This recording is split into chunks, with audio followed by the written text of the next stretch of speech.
Tu crois désirer quelqu'un. Tu l'admires, tu l'imagines, tu projettes ton monde sur cette personne. Mais ce que tu ne vois pas, c'est que le désir, lorsqu'il n'est pas partagé, devient un poison. Un poison lent, invisible, silencieux. Il ronge ton jugement, fausse ta perception, affaiblit ton pouvoir intérieur, et un jour, tu t'éveilles, vidé. La réalité ne t'a pas trahi. C'est toi qui t'es menti. Diogène, ce philosophe nu dans sa tonne, l'avait déjà compris.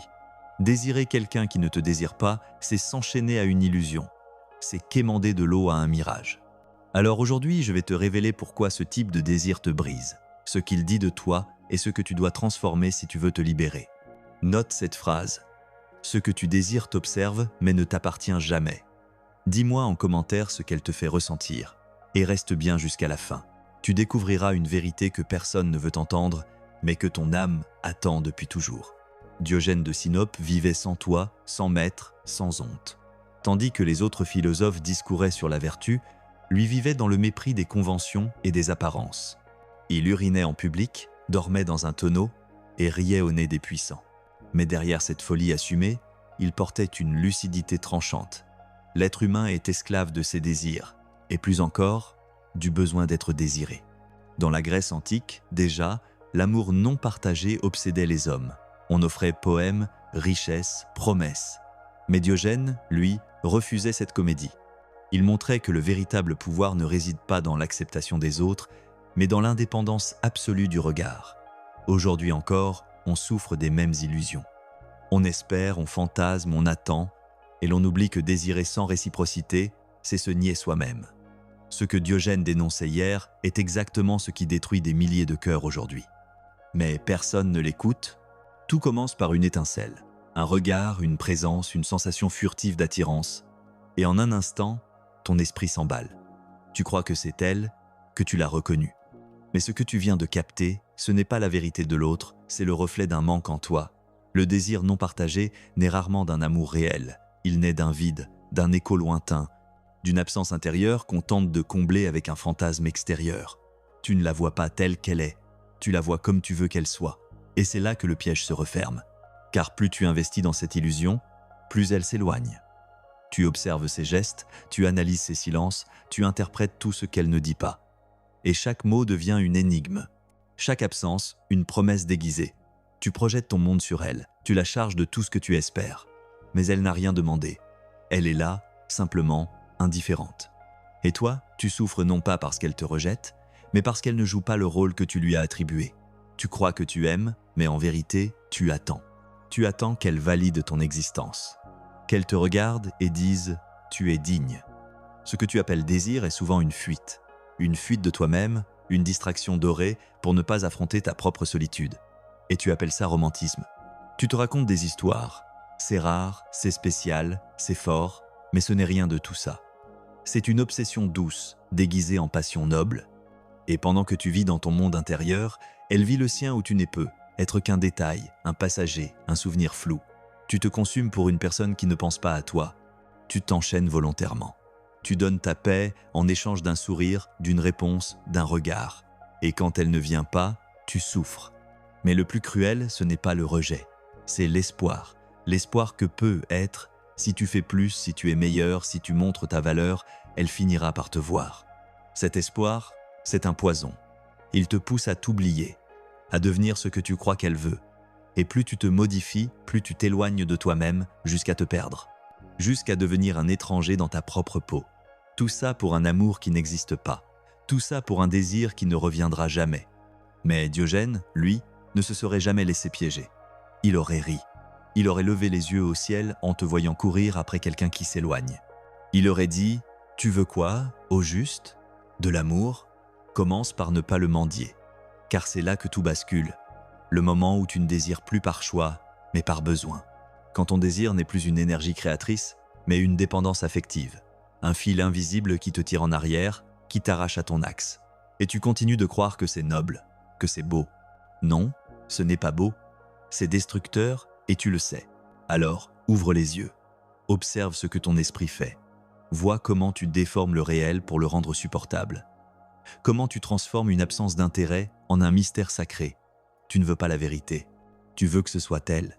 Tu préfères rêver qu'elle t'aimera un jour plutôt que d'accepter qu'elle ne t'aimera jamais. Mais en fuyant cette vérité, tu prolonges ta souffrance. Tu entretiens ta propre prison, car ce désir n'est pas partagé. Et tant que tu refuses de l'admettre, tu seras enchaîné. Il y a une vérité que peu d'hommes veulent voir. C'est que certaines femmes ne te repoussent pas. Elles ne te rejettent pas. Elles t'entretiennent. Elles ne veulent pas de toi, mais elles veulent que tu continues de les vouloir. Ce n'est pas de l'amour, c'est du contrôle. C'est une stratégie ancienne, instinctive, presque organique, pas forcément malveillante, mais profondément déséquilibrée. Une forme de pouvoir douce, mais implacable. Le pouvoir de l'absence. Tu crois que c'est du mystère. Tu crois qu'elle est simplement timide, inaccessible, occupée. Mais en réalité, elle sait. Elle sent ton intérêt. Elle le capte dans tes yeux, dans tes silences, dans ton empressement, et elle s'en nourrit. Plus tu espères, plus elle se tait. Plus tu insistes, plus elle s'efface. Et pourtant, elle ne disparaît jamais tout à fait. Elle laisse une trace, une image, un parfum de possibilité, juste assez pour entretenir ton feu. Ce n'est pas une flamme, c'est une braise, toujours tiède, jamais brûlante. Et toi, tu attends. Tu restes accroché à cette chaleur tiède, pensant qu'un jour elle s'embrasera. Mais elle ne s'embrasera pas, parce que ce qu'elle aime, ce n'est pas toi, c'est ton désir, c'est ton attention, ta tension intérieure, ton énergie dirigée vers elle. Tu deviens un miroir dans lequel elle contemple son pouvoir. Elle ne veut pas l'intimité, elle veut l'adoration. Et elle sait que le manque est plus efficace que la présence. Car le désir, chez l'homme, grandit dans l'absence. C'est dans ce vide qu'il projette ses rêves, ses blessures, ses idéaux. Et certaines femmes, pas toutes, mais certaines l'ont compris depuis longtemps. Elles n'ont pas besoin de dire non. Elles n'ont pas besoin de blesser ou d'expliquer. Leur stratégie est plus subtile. Elles se contentent de disparaître juste après avoir été visibles. Elles s'éloignent juste après s'être montrées. Elles laissent une trace juste assez forte pour que tu poursuives. Et toi, tu confonds cette trace avec une promesse. Mais il n'y a pas de promesse. Il n'y a que ton imagination, ton besoin, ton rêve. Elle est ailleurs. Elle vit sa vie. Toi, tu vis dans l'attente. Et Diogène aurait encore ri. Il aurait vu cette mécanique comme une pièce de théâtre ridicule. Il aurait dit « Tu t'excites pour un fantôme ». Et il aurait raison. Car plus tu donnes de sens à son silence, plus tu participes à ton propre aveuglement. C'est un jeu où elle contrôle les règles sans jamais jouer.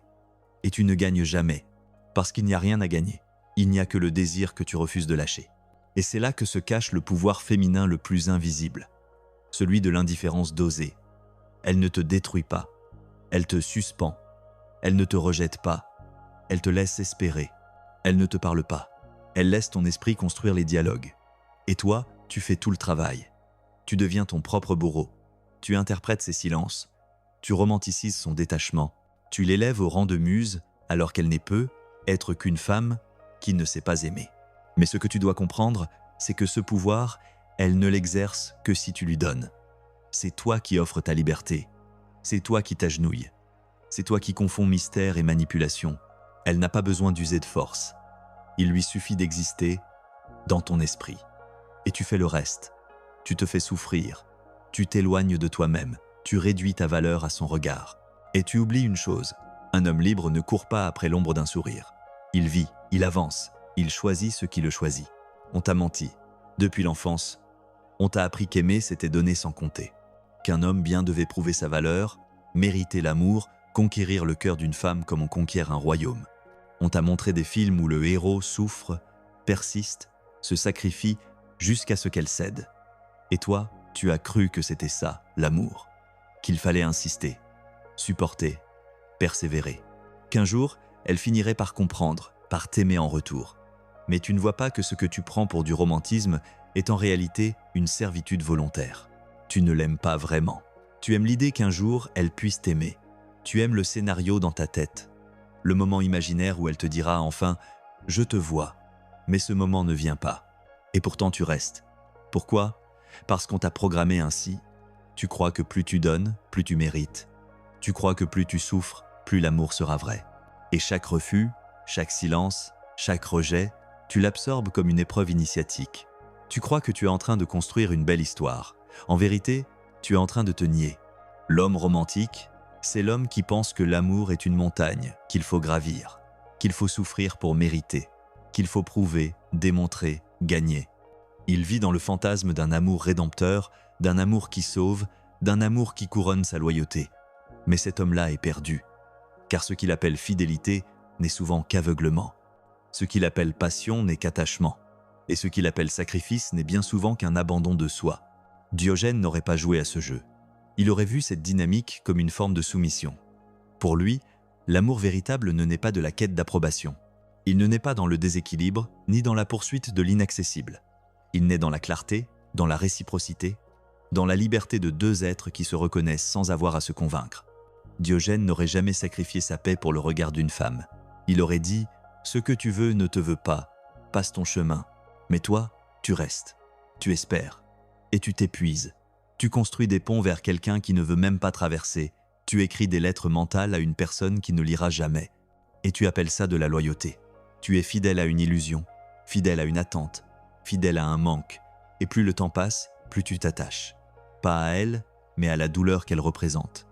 Cette douleur devient familière, elle te donne une identité, elle te fait sentir vivant, tu souffres, donc tu existes. Mais ce que tu refuses de voir, c'est que cette souffrance n'est pas noble, elle est stérile. Elle ne te transforme pas, elle t'emprisonne. Et le plus tragique, c'est que tu es seul à tenir la clé. Elle ne te retient pas, elle ne t'a rien promis, elle ne te doit rien. C'est toi qui restes, c'est toi qui imagines, c'est toi qui refuses de lâcher.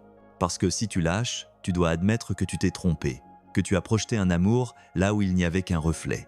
Et ton ego ne le supporte pas. Il veut avoir raison. Il veut croire que tout ça n'est pas en vain. Il veut croire que ta persistance paiera. Mais l'amour n'est pas une récompense. L'amour n'est pas une dette qu'on réclame. Et si tu dois supplier, insister, convaincre, ce n'est déjà plus de l'amour. C'est une dépendance. C'est une offrande à une idole qui ne te regarde même pas. Tu veux la vérité? La voici. Si tu dois te battre pour qu'on te voie, tu es déjà perdu. L'amour ne se mendie pas. Il se reconnaît. Et s'il n'y a pas de reconnaissance, il n'y a rien. Rien, sauf ton attachement à une histoire que tu t'es inventée. L'homme romantique ne se rend pas compte qu'il n'aime pas une femme, il aime un rêve. Et ce rêve, c'est souvent celui d'être enfin digne. Mais tu l'es déjà. Tu n'as rien à prouver, rien à conquérir. Tu n'as qu'à te réveiller et quitter cette pièce où tu rejoues sans fin le même rôle tragique. L'homme qui attend, l'homme qui souffre, l'homme qui donne tout sans jamais recevoir. Ce n'est pas de l'amour, c'est un exil. Il y a une force étrange dans le cerveau humain. Une force qui sélectionne ce qu'elle veut croire et rejette tout ce qui dérange. Quand une personne ne t'aime pas, ne te répond pas, ne te considère pas, tu le sais. Tu le sais dès le départ. Mais tu refuses de l'admettre. Alors ton esprit construit des excuses. Il enjolive l'oubli. Il transforme l'indifférence en pudeur. Il habille le rejet de mystère. C'est ainsi que fonctionne l'oubli sélectif. Ce n'est pas que tu ne vois pas la vérité. C'est que tu ne veux pas la voir. Pourquoi? Parce que la vérité fait mal. Parce qu'elle t'oblige à renoncer, à lâcher l'idée d'un futur que tu avais imaginé. Et dans ce futur, tu étais aimé, vu, choisi. Tu n'étais pas seul. Alors tu préfères rêver plutôt que d'ouvrir les yeux. Tu préfères t'agripper à un silence, à une absence, à une ombre. Et tu l'interprètes. Tu crées un récit. Elle est distante parce qu'elle est blessée. Elle ne répond pas parce qu'elle est confuse. Elle n'est pas prête, mais un jour elle le sera. Tout est mieux que d'admettre. Elle ne veut pas de toi. Et c'est ici que la souffrance s'installe. Car elle ne vient pas de ce qu'elle fait. Elle vient de ce que tu refuses de voir. Elle vient de la dissonance entre ce que tu espères et ce qui est. Tu vis dans une fracture intérieure. Une moitié de toi sait, l'autre nie. Et entre les deux, il y a le tourment. Cette agitation permanente. Ce besoin de vérifier, de recontacter, de relancer. Tu deviens dépendant d'un message, d'un signe, d'un miracle. Et chaque silence devient une torture.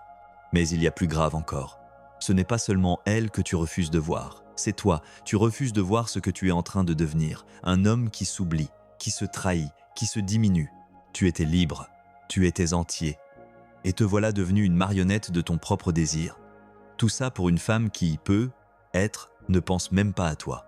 Et tu le sais, tu le ressens dans ton ventre. Mais tu continues. Parce que renoncer, c'est mourir à cette histoire. Et tu n'as pas encore fait ton deuil. Alors tu revis les mêmes scènes, tu te repasses les mêmes souvenirs, tu relis les messages, tu cherches un détail que tu aurais raté, tu veux croire qu'il y avait un signe, une faille, une chance. Mais ce que tu fais réellement, c'est entretenir ta blessure. Tu la nourris, tu la glorifies, parce qu'elle te donne une raison de rester attaché, une raison de ne pas passer à autre chose. Car passer à autre chose, c'est affronter le vide, c'est affronter le fait qu'il n'y avait rien, rien sauf ton imagination. Et Diogène, il t'aurait regardé avec compassion mais sans pitié. Il t'aurait dit, ce n'est pas elle que tu veux, c'est toi que tu veux retrouver à travers elle. Et il aurait raison, car ce que tu appelles amour est en vérité une tentative de réparation. Tu essaies de guérir une vieille blessure en espérant que cette femme, cette fois, te choisira. Mais elle n'est pas ta guérison, elle n'est pas ton salut, elle est ton miroir, et ce qu'elle reflète, c'est ton oubli de toi-même.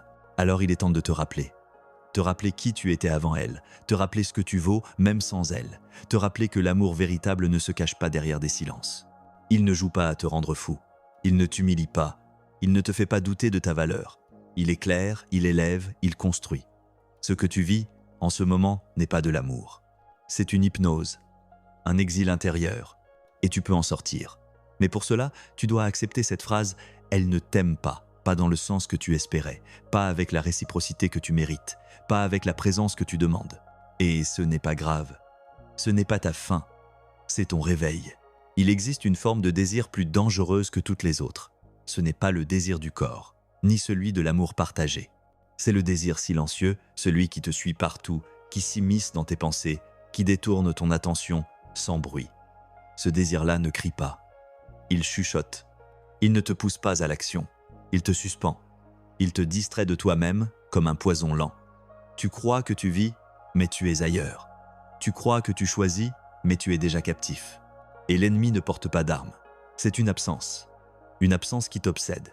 Ce désir non partagé, tu le crois anodin. Mais il te vole. Il te vole ton temps, ta concentration, ton énergie. Il t'éloigne de ton axe, de ta mission, de ton silence intérieur. Il transforme ta force en attente, ton feu en doute, ta lucidité en confusion. Tu regardes ton téléphone, tu attends un message, tu revises une scène, tu rêves à une situation qui n'existe pas. Et pendant ce temps, tu n'es plus présent. Tu es absent de ta propre vie, dispersé, dissous. Ce n'est pas seulement une souffrance psychologique, c'est une fracture spirituelle. Car ton esprit, au lieu de s'aligner vers le haut, s'oriente vers une image. Une femme, un souvenir, un espoir. Ton énergie ne monte plus. Elle tourne en rond, elle stagne dans le fantasme, et tu t'étonnes d'être fatigué, de manquer de clarté, d'être déconnecté. Mais tu as abandonné ton centre pour une illusion. Tu es devenu un pèlerin qui prie devant une statue vide, attendant un miracle qui ne viendra jamais. Tu ne te rends pas compte à quel point cela te dévore. Tu crois que c'est juste un sentiment, une phase, une fixation passagère. Mais cela agit comme une prière noire. Chaque pensée pour elle est un acte de foi mal dirigé. Chaque attente est une offrande faite à l'absence. Tu as construit un autel pour quelqu'un qui ne se souvient même plus de ton prénom. Et tu continues de sacrifier ton énergie vitale sur cet autel, jour après jour, nuit après nuit. Diogène, lui, avait choisi l'exil. Pas l'exil géographique, mais l'exil de tout ce qui le détournait de l'essentiel. Il vivait sans toi, sans possession, sans désir d'être désiré. Ce n'était pas du mépris, c'était une purification. Il savait que la liberté commence quand le regard de l'autre ne te définit plus. Il savait que l'âme est un temple qui ne doit jamais devenir un théâtre. Et toi, tu joues sur cette scène. Sans le vouloir, tu vises une pièce que tu n'as pas écrite, et tu attends que l'autre vienne t'applaudir. Mais le problème n'est pas elle. Elle ne t'a rien demandé. Le problème, c'est ce que tu fais de ton esprit. Tu étais fait pour la hauteur, pour la construction, pour la parole juste, pour le silence noble. Et te voilà captif d'un mirage. Ce n'est pas de l'amour, c'est une distraction, une fuite maquillée en passion. Et cette fuite t'éloigne de ce que tu es vraiment. Car pendant que tu attends un signe, tu n'écris pas, tu ne pries pas, tu ne marches pas, tu t'arrêtes et tu déclines. Il faut que tu comprennes ceci. Tout ce qui t'éloigne de ta paix est un ennemi sacré. Et parfois, cet ennemi prend la forme d'un rêve doux, d'un sourire imaginaire, d'un visage aimé. Mais si ce visage t'arrache à toi-même, alors ce n'est pas de l'amour, c'est un piège. Le piège spirituel le plus subtil, celui qui te fait croire que ton salut est dehors alors qu'il a toujours été dedans. Et il n'y a pas d'autre chemin que le retour à toi, le retour au silence, le retour à ta verticalité. Cela ne se fera pas en un jour. Tu devras désapprendre, couper les fils, récupérer ton regard, le rediriger vers Dieu, vers ta conscience, vers ton œuvre. Et petit à petit, tu verras la différence. Tu ne penseras plus à elle en te levant. Tu ne fantasmeras plus sur ce qui aurait pu être. Tu respireras à nouveau comme un homme debout, et tu réaliseras que ce que tu appelais amour était une distraction sacrée. Mais désormais, tu choisis la paix. Alors regarde-toi, pas avec honte, ni avec colère. Regarde-toi avec vérité. Tu as aimé, tu as attendu, tu as espéré. Mais ce que tu as vécu, ce n'était pas de l'amour. C'était une forme d'oubli, une hypnose douce, une brume affective dans laquelle tu t'es laissé dériver, pensant que tu avançais. Mais tu faisais du surplace, attaché à une image, suspendu à une attente, égaré dans un théâtre où tu étais le seul à jouer. Il est temps de revenir, de couper le lien, de cesser de croire que quelqu'un dehors détient la clé de ta paix. Ce n'est pas elle, ce n'est pas son regard, ce n'est pas sa main, c'est toi, toi seul. L'amour que tu cherches est déjà en toi, mais il est enseveli sous trop de manques, trop de projections, trop de mensonges. Alors arrête, arrête d'insister, arrête de prouver, arrête de souffrir pour quelqu'un qui ne souffre pas pour toi. Ce n'est pas elle qui te détruit, c'est ton attachement à l'illusion, c'est ton refus de lâcher. Tu n'as pas besoin qu'elle t'aime. Tu as besoin de t'aimer assez pour ne plus courir après ce qui ne te regarde même pas. Et là, commence la guérison. Là, naît la liberté. Le jour où tu regardes ton obsession en face et que tu choisis de t'en détacher. Et si tu doutes encore, souviens-toi de cette phrase. Ce que tu poursuis te fuit, ce que tu ignores te libère. C'est peu être la seule vérité que tu devais entendre depuis le début. Tu vis dans une époque qui entretient le désir comme un carburant. Tout est fait pour te pousser à vouloir, à désirer ce qui t'échappe, à croire que plus quelque chose est inaccessible, plus il a de valeur. On t'a appris à associer l'amour à la rareté, la séduction à la souffrance, l'attraction à la conquête. Regarde les récits modernes, ils glorifient l'attente, la douleur, le triangle amoureux, les silences interminables. Et toi, tu prends ça pour du réel. Tu crois que c'est normal de souffrir pour quelqu'un. Tu crois que c'est beau, que c'est romantique. Mais ce n'est pas beau. C'est une perversion du lien. L'amour n'est pas une lutte. Ce n'est pas un test.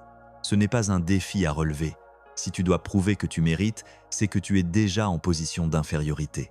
Et si tu es en infériorité, tu n'es pas aimé. Tu es utilisé, toléré, diverti, peut être, mais pas choisi. Et là se trouve la blessure, car l'ego ne veut pas l'amour véritable. Il veut être choisi par ce qu'il a ignoré. Il veut forcer l'univers à le reconnaître là où il a été nié. C'est une dynamique de revanche, pas de lien.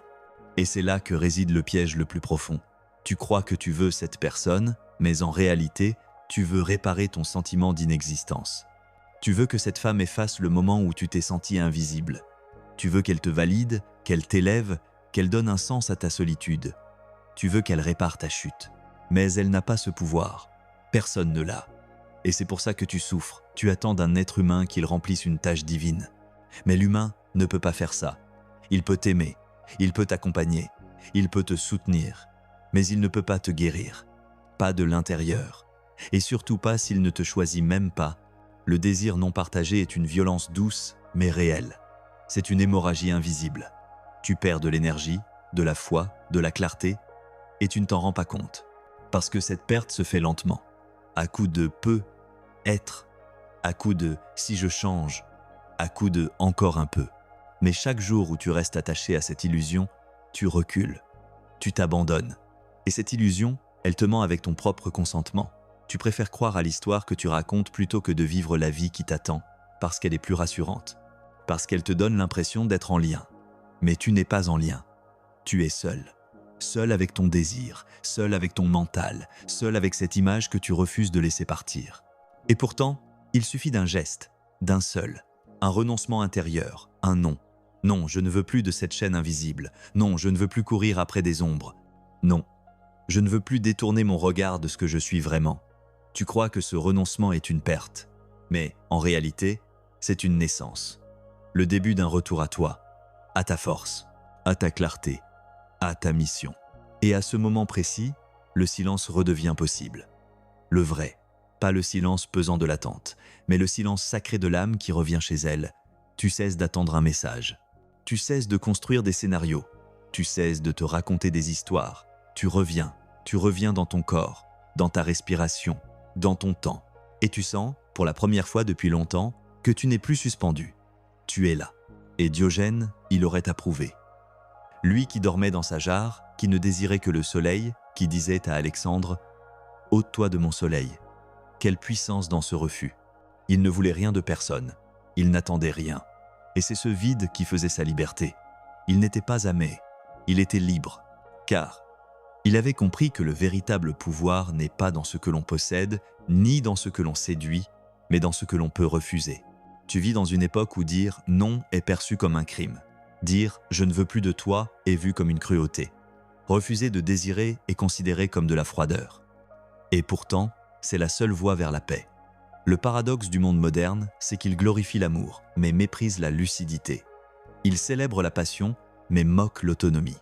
On t'encourage à tomber amoureux, à désirer, à vibrer, mais jamais à discerner, jamais à voir clair, jamais à sortir du rêve. Et c'est pour cela que tant d'hommes souffrent en silence. Ils aiment des femmes qui ne les aiment pas, ils s'accrochent à des mirages. Ils investissent leur énergie dans des dialogues intérieurs, dans des silences prolongés, dans des promesses qu'on ne leur a jamais faites. Et quand ils tombent, on leur dit qu'ils étaient trop sensibles, trop gentils, trop faibles. Mais ce n'est pas de la faiblesse. C'est une forme d'innocence sacrifiée sur l'autel du déni collectif. Personne ne t'a appris à te retirer, à te détacher, à te dire « ce n'est pas pour moi ». Tu vis dans une culture de l'obstination émotionnelle. Tu crois que renoncer, c'est abandonner. Tu crois que lâcher prise, c'est perdre. Mais lâcher une illusion, ce n'est pas perdre. C'est reprendre possession de toi-même, de ton temps, de ton silence, de ta trajectoire. L'homme qui ose dire « je ne désire plus ce qui ne me choisit pas » est un homme qui renaît. Mais pour renaître, il faut mourir. Mourir à l'histoire que tu t'étais racontée, à l'espoir que tu avais nourri, à l'image que tu avais construite. C'est un deuil intérieur, le deuil d'un futur imaginaire. Et ce deuil, tu dois l'affronter seul. Personne ne viendra le faire à ta place. Elle ne s'excusera pas. Elle ne comprendra peu, être même pas. Car ce que tu as vécu, c'est toi seul qui l'as vécu. Dans ton cœur, dans ton silence, dans ta nuit. Mais après la mort, vient la lumière. Et cette lumière, c'est ta clarté retrouvée. Ton énergie qui revient, ton regard qui se libère. Tu cesses de chercher, tu cesses de surveiller, tu cesses d'espérer. Et là, dans cette absence d'attente, une nouvelle présence naît. La tienne. Tu n'es plus en chasse. Tu es là, stable, présent, entier. Et paradoxalement, c'est à ce moment que tu deviens le plus attirant. Non pas parce que tu cherches, mais parce que tu n'as plus besoin. Et si un jour quelqu'un t'aime, ce ne sera plus par manque. Ce ne sera plus par peur de l'abandon, ni par besoin de réparation. Ce sera un amour clair, un amour calme, un amour adulte. Deux êtres qui se regardent sans se mendier. Deux âmes qui se rencontrent, non pas pour combler, mais pour partager. Ce jour-là, tu comprendras pourquoi toutes ces douleurs étaient nécessaires. Elles étaient l'apprentissage, la purification, l'éveil. Et Diogène, quelque part dans le silence du temps, t'observera. Et sans dire un mot, il sourira. Tu ne guériras pas en un jour, mais tu peux décider dès maintenant que ça suffit. Que ton esprit n'a plus à tourner en boucle autour d'une absence. Que ton énergie ne doit plus être gaspillée dans l'attente de quelqu'un qui n'attend rien de toi. Et pour ça, tu dois commencer par 3 mots simples. Je me retire. Ce n'est pas une fuite, ce n'est pas une faiblesse. C'est un acte d'autorité intérieure. Tu ne veux plus courir, tu ne veux plus séduire, tu ne veux plus interpréter. Tu veux être. Alors comment on fait? Comment on arrête d'aimer quelqu'un qui ne nous aime pas? Ce n'est pas en supprimant l'émotion. C'est en retirant l'attention. C'est en débranchant les fils, un par un. Tu ne dois pas te forcer à l'oublier. Tu dois cesser de nourrir l'image. Parce que chaque pensée tournée vers elle est un acte de rappel. Une incantation qui la fait revenir dans ton système. Et le cerveau ne fait pas la différence entre le réel et l'imaginaire. Alors tu dois agir sur le rituel. Premier rituel, le silence absolu. Pas de message, pas de relance, pas de surveillance de ses réseaux sociaux, pas de souvenirs entretenus. Tu coupes, pas pour la blesser, mais pour te libérer. Tu ne peux pas guérir si la plaie est rouverte tous les jours. Et chaque interaction est une rechute. Tu crois que tu tiens, puis tu entres à nouveau dans le cercle. Et tu recommences à saigner, donc tu coupes, radicalement. Et tu restes dans le manque, le vrai, le vide, le silence. Parce que c'est dans ce vide que tu vas te retrouver. Deuxième geste, la descente dans ton corps. Quand l'obsession mentale est trop forte, reviens au physique. Respire, marche, transpire. Va dans ton souffle. Remets-toi dans ta matière. Parce que le désir non partagé, c'est un phénomène mental. Il flotte, il plane, il absorbe. Et le seul moyen de le dissoudre, c'est de redescendre. Tu es un homme. Tu es solide. Tu es vivant. Tu n'es pas une pensée qui attend une réponse. Tu es un souffle, une chair, une présence. Ton salut commence là. Troisième discipline. Réoriente ton regard. Chaque jour où tu penses à elle est un jour où tu n'as pas regardé ta mission. Ta mission, ce n'est pas de plaire, ce n'est pas d'être aimé, c'est de construire, de devenir, de transmettre, de servir. Tu as été détourné de ton axe par une silhouette. Reviens à ton œuvre, reprends tes lectures, reprends ton art, reprends ton chemin, ne fais rien pour qu'elle te voie. Fais tout pour que toi, tu te vois à nouveau. Pas dans ses yeux, mais dans ton miroir. Quatrième libération. Détruis le récit. Tu as fabriqué une histoire autour d'elle. Une histoire avec des si, des bientôt, des peut, être. Une histoire où tout dépendait d'elle. Il faut que tu détruises ce scénario, que tu le brûles, parce qu'il te piège. Il t'enferme dans un futur qui n'existera jamais. Et tant que tu y crois, tu restes suspendu. Tu n'avances pas. Alors répète cette phrase jusqu'à ce qu'elle s'imprime. Il n'y aura pas de suite. Et ce n'est pas grave. Ce n'est pas une perte, c'est un soulagement. Cinquième ancrage, retrouve ta verticalité. Chaque jour, fais un acte qui te rappelle que tu n'es pas un mendiant, que tu n'es pas un quémandeur d'attention, que tu n'as pas besoin de séduire pour exister. Élève-toi, redresse-toi, honore-toi. Ça peut être un acte de discipline, te lever plus tôt. Ça peut être un acte de vérité, écrire ce que tu ressens sans filtre.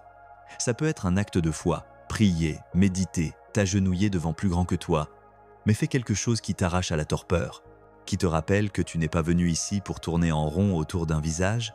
Et surtout, ne te juge pas. Ne te condamne pas pour avoir aimé. Ce n'est pas une faute, ce n'est pas une honte. C'est une preuve que ton cœur est vivant. Mais maintenant, ton cœur doit se réorienter vers la bonne personne, vers la seule personne qui t'aura toujours attendu. Toi, pas le toi blessé, pas le toi soumis, pas le toi qui mendie, mais le toi debout, le toi libre, le toi réel. Tu verras que peu à peu, sa voix s'éteindra, son image se dissipera, son pouvoir se brisera, et ce qui restera, ce sera toi, intact, transformé, épuré, prêt à aimer non pas par besoin, mais par abondance. Tu es arrivé au bout de ce voyage, et peut être que ce que tu ressens maintenant, ce n'est pas la délivrance immédiate, c'est le vide, le silence après la tempête, la chute d'une illusion. Tu ne l'aimes plus, ou du moins, tu ne veux plus l'aimer ainsi.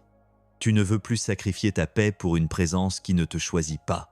Tu ne veux plus jouer un rôle dans une pièce où tu n'es pas attendu. Ce n'est pas de la froideur, c'est de la clarté. Tu as compris que le désir non partagé est un avertissement. Un miroir qui reflète ton besoin d'amour, mais aussi ton oubli de toi. Et ce miroir, désormais, tu peux le briser. Pas dans la haine, pas dans le ressentiment, mais dans une douce lucidité. Elle ne t'aimait pas. Et ce n'est pas grave. Ce n'est pas contre toi. Ce n'est pas un échec. C'est une redirection. Une manière discrète que la vie a choisie pour te ramener à l'essentiel. Rappelle-toi de cette vérité. Ce que tu poursuis te fuit. Ce que tu ignores te libère.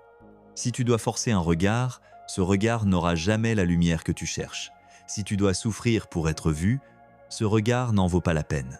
L'amour n'est pas une ascension douloureuse. L'amour, le vrai, c'est une rencontre, pas une chasse. Alors maintenant, redeviens silencieux, redeviens solide, redeviens vrai. Tu ne dois plus prouver, tu ne dois plus convaincre, tu dois simplement exister. Et un jour peut être, dans ce calme que tu as reconquis, une autre âme te verra. Mais cette fois, tu ne courras pas, tu ne t'inclineras pas, tu resteras debout, parce que tu n'attendras plus rien. Tu seras déjà complet.